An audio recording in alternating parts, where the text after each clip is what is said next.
நஹ்மதுல்லாஹ் அல்-அஸீம் வ நுஸல்லி வ நுஸல்லிமு அலா ரசூலிஹில் கரீம் அம்மா பஅத்.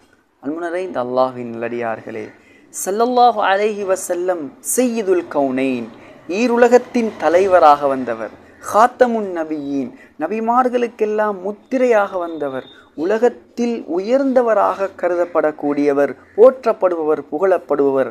ஆனால் உலக வாழ்க்கையில் அவர்கள் எளிமையை தவிர வேறு எதையும் தேர்ந்தெடுக்கவில்லை. ஏன்?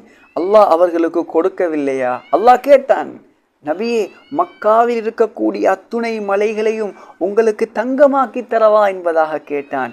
ஆனால் ஸல்லல்லாஹு அலைஹி வஸல்லம் இந்த சமூகம் அல்லாஹ்வோடு தொடர்புள்ளதாக, அல்லாஹ்வுக்கு வழிபட வேண்டும் என்றதற்காக வேண்டி தனக்கு ஏற்படவிருந்த எண்ணற்ற இன்பங்களை துறந்து அல்லாஹ்வை பார்த்து சொன்னார், லா யா ரப், வேண்டாம் யா அல்லாஹ், எனக்கு தங்க மலைகள் எல்லாம் வேண்டாம். அஜூஉ யௌமா, ஒரு நாள் நான் பசித்திருக்க வேண்டும். அஷ்பஉ யௌமா, ஒரு நாள் வயிறு நிரம்ப வேண்டும். எனக்கு பசி வந்தால் உன்னிடம் கையேந்தி நான் உணவு கேட்க வேண்டும்.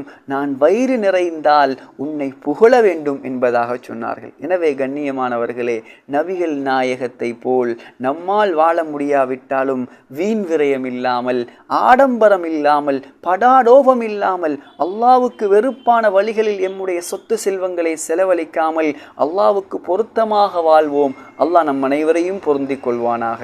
வாஹிர் தஅவானா அனில் ஹம்துலில்லாஹி ரப்பில் ஆலமீன்.